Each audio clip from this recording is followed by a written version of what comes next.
أعوذ بالله من الشيطان الرجيم بسم الله الرحمن الرحيم وصلى الله وسلم وبارك على سيدنا محمد وعلى آله وأصحابه أجمعين اللهم صل على سيدنا محمد صلاة تخرجنا بها من أوحال الوهم وتوضحنا ما أشكل حتى يفهم إنك تعلم ولا نعلم وأنت علام الغيوب السلام عليكم ورحمة الله وبركاته. وعليكم السلام ورحمة الله to you all guys and everyone listening. Ask Allah subhanahu wa ta'ala accept it from us. Ameen. All our struggles and our tiredness.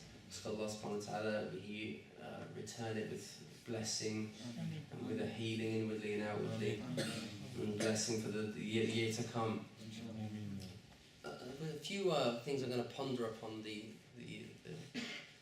concept of fasting in the Islamic tradition. We've got the title of the talk was about fasting being a shield, and we have two references to this in the Islamic tradition regarding fasting being a shield. We have it in the famous verse of the Quran, Ya ayyuhalladhina amanu, O you who believe, kutiba alaykumus siyam, that fasting has been prescribed for you, just as it has been prescribed for those before you. Why? لَعَلَّكُمْ, that happily you might تَتَّقُونَ. So this comes from, we usually translate it as God-fearingness. Some of the recent translations have translated it as reverence for God, which is quite nice. I like that translation because unfortunately God-fearingness has got a negative connotation in this day and age. And you have to go with the times, like concepts like you have to listen to your parents, you have to obey your parents, or you have to obey your wife or husband, or so on and so forth. These have got negative connotations to them now. So listening usually sounds a bit nicer on the nafs, doesn't it? So we have to go with the times. So God reverence, but really in reality it's impossible to translate this term. It comes from the word taqwa, as people, and interestingly this form mufta'il in Arabic language, muttaqi, means to choose taqwa. So it means that you choose taqwa. This is the whole precept behind fasting, is that you choose taqwa. And fasting is a choice. What is taqwa? Well, taqwa, the legal definition is, the linguistical definition is حفظ الشيء عن الخلاف والعصيان في الخارج. It is guarding something from it being you basically committing an offence against it. So you're guarding this thing and protecting it from any opposition to it, or it being occurring any sort of harm to it. This is the idea of taqwa. Fil kharij, outwardly. So outwardly it's guarding yourself. So imagine you had something and you were guarding it and protecting it from any harm, or you're guarding it from it in itself disobeying something. So like you guard a child, or you guard yourself from committing any offence. And it generally refers to something outward, so something literal. So you guard it from committing an offence such as swearing at someone, physically abusing someone, and so forth and so forth. Any sort of violation of the Sharia. وفي مقام العمل وسيادة الشيء عن المحرمات, and guarding it from anything that opposes the Sharia. Now, one term that comes from this, the term waqayaqi, which means to protect, is wiqaya. And wiqaya is a prevention, first and foremost. And that's very interesting because fasting is seen as a prevention. Because what you're doing is you're preventing yourself from committing or consuming certain things in order to protect yourself from toxins or sins. And they're spiritual toxins or physical toxins and so forth. So fasting is a prevention is prevention. And that's why the Prophet ﷺ said sumu. Well, it's been related because it's a weak hadith, but its meaning sound.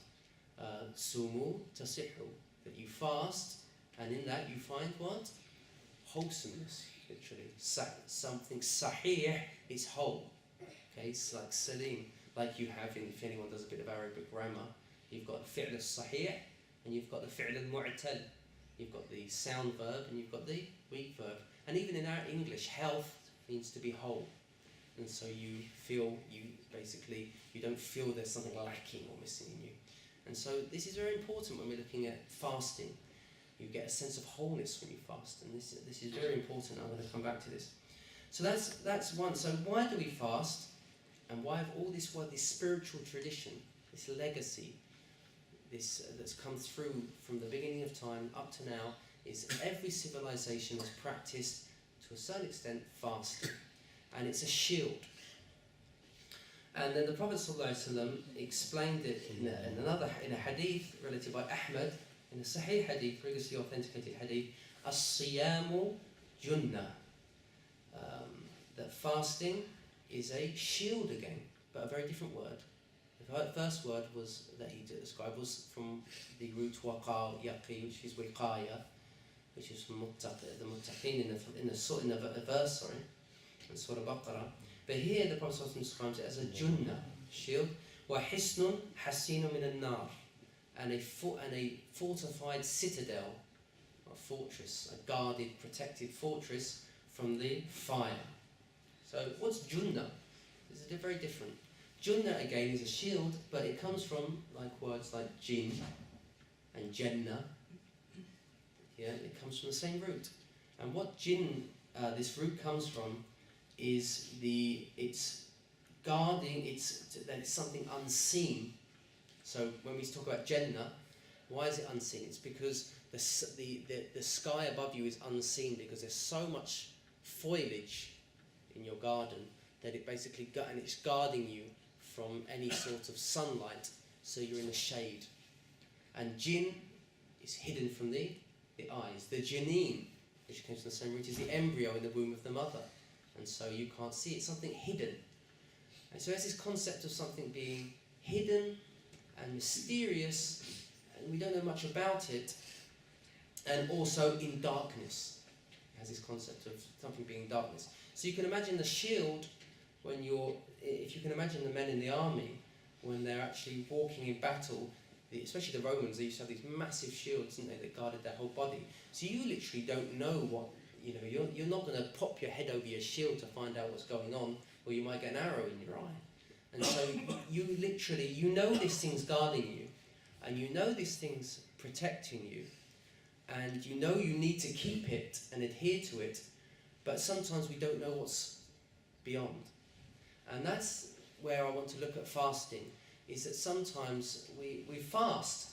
And if you think about it, a lot of our religious practice, there's an element to our religious practice that we don't know what it's protecting us from. But we have that faith in Allah subhanahu wa ta'ala that we need to keep it there. Because you might say, well, there might not be an enemy behind me anyway. You throw the shield to the side and, oh my goodness me, you get about 5 arrows in your chest and you're down. And so fasting, it protects you from something that's dark and mysterious from an aspect. And so there's many things going on when we're fasting that we're not really aware of. And I'm going to look at this from 4 angles, how fasting benefits us. And it's a shield and protects us. There's this theory that a philosopher, he's a contemporary philosopher from America called Ken Wilber, if anyone's familiar with him. He's got this concept of integrative theory. And he talks about how everything's integrated and everything is part of a whole. And if we neglect one aspect of it, it affects the whole. And so I want you to just imagine with me, I'm going to draw a square. Can you all imagine that square in front of you? And I'm going to divide it into 4. You got me?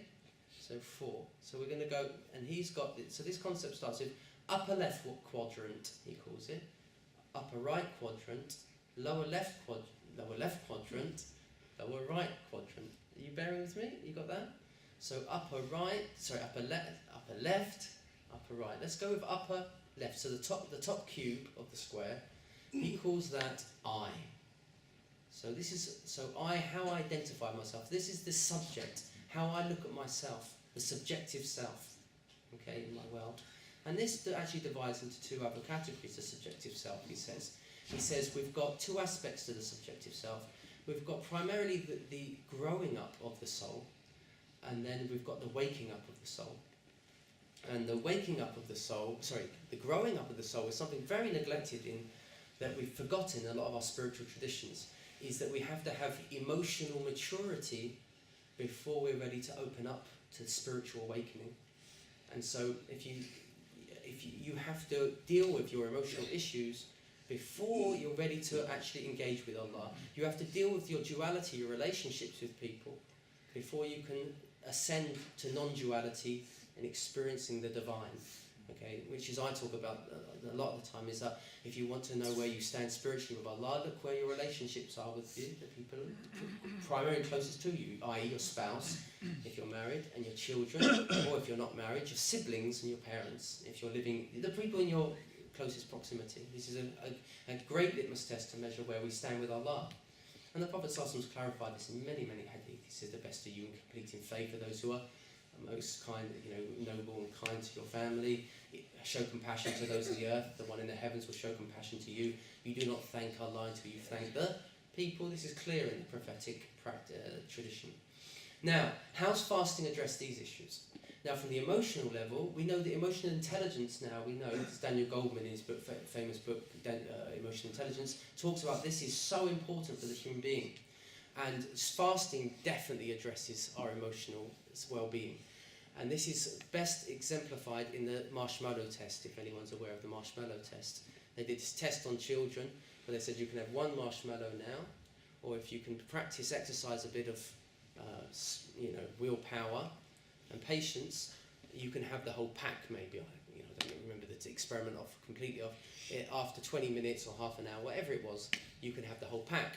Some children just couldn't control themselves, so what did they do? They went for the one marshmallow. The others thought, well, hang on a minute, if I wait 20 minutes, I'm going to get the whole pack. Well, isn't that better than one? That's going to be longer lasting. And so some of them tried to hold out. So the instructors left the room, and the child was left to his desire, the marshmallow. And they used, each individual used different tactics to try to distract themselves for those 20 minutes, or whatever time it was. Some fell asleep, tried to sleep. Others sang a song. Others picked their nose and ate it in order to, distract them from it, and all sorts of ploys that they used. But what they found was those children that could exercise that willpower and patience, they followed both groups through their life until adulthood, and they realized that in their education and in their relationships and in their work, they were far more successful. Why? Because exercising this power to say, I could have it now, but there's more reward in waiting, is life. That's life. Because that person's annoying the living daylights out of me, should I punch him in the face now? Or should I just hold back? Maybe I don't understand what he means. But, this is everything. Okay, I could, leave off my studies and wait until exam, the adrenaline to pump into me, which I did at university and school. Or I could think about it and, approach it from, start studying from the beginning of the year slowly, incrementally. And so I'm ready for the exam and so forth. This is what it's all about. And this is life. Shall I do this? Hang on, there's paradise. There's something long-lasting afterwards, rather than the instant gratification. And so fasting is an incredibly practical tool for us, and especially our children. These qualities are something so important to instill in our children from a very early age, because the earlier you ingrain these habits into our children, the longer they will last. But it's harder for us who have not had those habits ingrained to us at a young age. So fasting is something I encourage us to do for our children, ourselves, and it develops a sense of emotional intelligence, emotional maturity in every sphere of our lives. And two aspects of this for children, I say for children, even if they're young, 4 or 5, you do birdie fasts. My in-laws used to call it, so I don't know if you call that there. Is that basically you get them to fast, and once they're struggling a bit, you let them break their fast, but you're exercising that muscle. And I feel that often a lot in our communities, we put our kids off. And this really frustrates me, because what you're really doing when you're saying, no, you can't fast, you're too young. And obviously there's issues with school here, I do understand, with primary school and stuff like that, there are issues, so you work with what you can. But when you say to your child, you can't, and I used to do this in the madrasa, I used to encourage the kids to fast, and they say, Mum says I can't. When you do that, what you're teaching your child is that you can't achieve anything. That's what you're teaching them. You're saying basically, and this is I feel this is a massive issue in our Asian community. And when I speak our Asian community, I consider myself an Asian, So is that we say, no, your older brother's going to do it, he can do it better. Or, your mum and dad will take responsibility. So when we're taught like that, when we come into married life, or when we've got responsibilities, we can't do it. And then we wonder why our marriages can't get working, because our wives are thinking, you're a grown adult, grow up. And we're thinking, how can I grow up? I've never been taught to grow up. This is the reality of the situation and why half the issues are there. Because we've not instilled responsibility and a sense of self-responsibility from a very early age on a practical level. Not just telling people, but instilling it. And fasting's doing this. And so this is another benefit of fasting for us. And so that's an aspect from emotional intelligence. So let's go back to the 4 quadrant. Are you with me?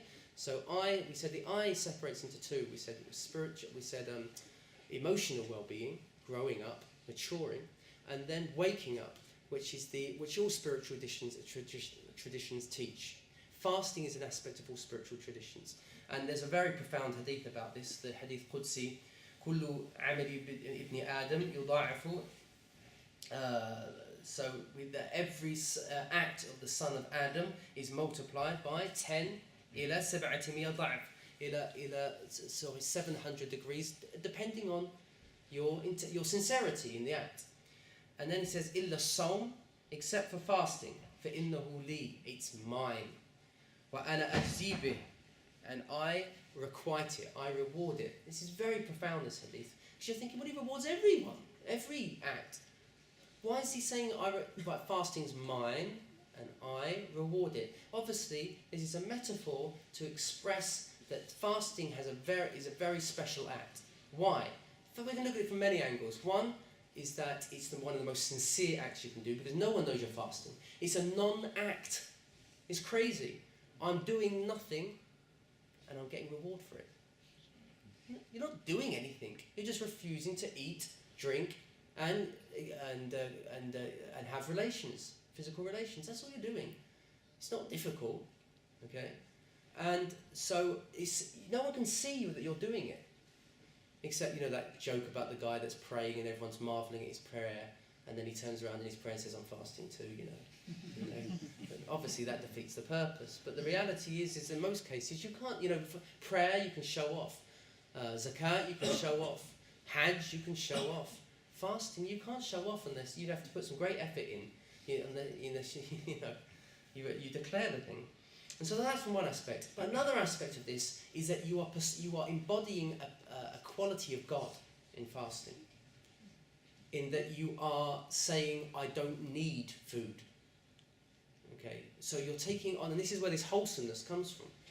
Because the ghina of Allah subhanahu wa ta'ala is that He doesn't need anything. So you're making this declaration for a short period of time that I don't need this. And you're reminding yourself, for a short period of time, you can hold off for this. And it gives you this sense of well-being. And I see this especially in, fasting breaks your habit, your daily habitual acts. So you wake up and you think, breakfast. Oh, hang on a minute, I can't have breakfast. And then you think, oh my goodness, what am I going to do? Then you go to work and you go, can't wait for lunch. I can't have lunch. And then I can't wait when I get home and have some evening supper. Can't have that until obviously the breakfast. So it shapes up your whole routine, and you start thinking, well, what do I fill my time with then? And you become more conscious in the moment. And that's a very important practice in all spiritual traditions, about being present in the moment. So this is another aspect of fasting. And coming back, I lost my track a bit, is that, but even though you take on that quality of not needing, which is a quality of God, then very soon though, you break down and realise I do need. So it's a very profound experience, fasting. It's like I don't need, and I feel wholesome, I feel whole in this practice of fasting through my day. But then as it starts creeping up, you start going, oh God, I do need it, And so you feel your weakness, you feel your wholesomeness and weakness at the same time, which is very, very profound. And so, so these are aspects of the spiritual benefits, and this also that all spiritual traditions teach is this disattachment from the world around you. Okay, that's where you realize when you disattach, you distance yourself from all this worldly things around you. You feel a sense of wholesome of beingness, and so this is a spiritual thing. So there we go. There's the I we're finished with. Okay, then we come to the it. This is the upper right quadrant now. So upper left, upper left, upper right. Yeah, that's the it. The it is looking at you from a biological perspective. So health, food, exercise, vitamins, and so forth. And so fasting addresses this. Okay? Because fasting, obviously, what's happening is that when I was a kid, I was into the Beano and the Dandy. I don't know if anyone else was into Beano and Dandy. But there was one of them, I can't remember which one, if it was in the Beano, it was the Numbskulls. Does anyone remember the Numbskulls? It was this comic strip where it had the body and it had little characters inside. And so you had the head department, and you had the heart department, and there was all these little guys that were running around taking care. Now what happens is, when you're putting food in your body, what's happening? They're kept busy. And so they're constantly having to engage themselves in getting rid of toxins, and then taking the food that's of benefit, the nutrition, the vitamins as benefit, and keeping that in your body and sending to the right direction, the right department of your body and so forth. But what happens when you don't eat? Your body actually relaxes. It goes, oh my God, thank goodness. And then you start looking at your wallpaper and thinking, I think I need to change that. You're no longer working a 9-to-5 job. You've got a holiday, and you sit, and you and the missus says, hang on a minute, you need a bit of DIY. And so the numbskulls get to work, and they start repairing your body. So that's really what's going on. And so this is a very important somatic exercise in fasting, is that when your stomach's grumbling, why do you judge that grumbling means you're hungry? It could mean, thank God he's given me a break. That could be what your body's saying. Goodness me, thank goodness. I've been waiting for the whole year for this one. Okay? And so your body starts to relax. So when you hear that grumbling, you could see it as, it's really funny how we judge our somatic reactions, the sensations going on in our body. But there could be something completely different to what we're thinking. So your body relaxes, it could be your body relaxing, your body going, like this and so forth. And even the tiredness, it could be pushing out toxins and just getting it out. And so actually, you could actually revel in that and thinking, wow, thank goodness. And then just rejoicing in the fact that my body is actually feeling lighter. And reminding yourself that I don't need to eat as much as I need. And what I encourage, I can't do this for the whole of Ramadan because I'm travelling. When I travel, I don't do diets. But whilst I'm in, I'm going to do about a 10-day detox. My detox is I've cut out basically milk, all dairy, all sugars, and all flour. Okay, and I think it's important just to do that. 10 days is probably effective. Any less, you won't feel it as much. But just to see how that affects, just have it as an experiment. Okay, you probably hate it, but you'll be surprised if people have done these what they're called, these liquid juice diets. If anyone's done them, obviously the first few days you feel like rubbish, but afterwards you think, my God, this energy that's come to me. And then you soon forget about it afterwards. But that's the benefit of this. So take full benefit and realise that this is one of the benefits of fasting. So cut down on the grease and the flour and all this stuff that really makes us lazy, especially in this day and age. Oh, I've gone over. So I'm going to summarise the next two then. So now the lower left is we. So that's looking at relationships now. How we attune to another person. And fasting, the Prophet ﷺ called fasting, Ramadan, Shahrul Muwasa. It's related in the hadith. There's a week hadith by Khuzaymah, the famous hadith where he talks about the benefits of fasting. It's a sermon.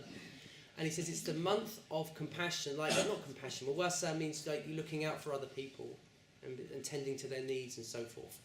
And so that's another thing of fasting. Is that when we're struggling together, and this is a very profound thing, and I think every community should do this in Ramadan, is that you have an open fast you get the wider community to come in and encourage them, don't force them, but to fast that one day. Then you come in and then you talk about how was the fast, because what you're doing here is you're connecting. Like that guy in Manchester after the Manchester bombings, is he got him to hug. Because when people are struggling together, they don't want to talk. Talking's cheap. You know, all these Muslim leaders that come out and do all the talk. It doesn't mean anything really. I mean, it has its role. I'm not dismissing completely, but it's where you get in touch with people. And when you're fasting, when I know you're fasting and we're struggling together, it breaks down boundaries. We feel a connection. It's very profound. And so I tell a story about when we were in Keighley. It was so cold that people were having to, and it was so icy. There was so much black ice. I don't know if this happened in Oldham, but people were literally walking on their hands and knees to get across the road. And I was walking down Highfield Lane, which is a very steep hill in Keighley. And this young woman, white girl, she rounded the window. She goes, "Oi, darling, are you all right?" And I thought any other day she would have never have given me any blind bit of notice. But it's because we're struggling together in something.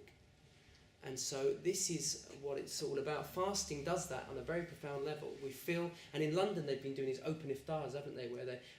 This is very important if you're doing feeding. I think this is very important. Don't just give people food. I don't think it has that much of a benefit. Because I was in Dublin and we were doing these street feeds, and the people on the streets are coming out, they just take the food and walk off.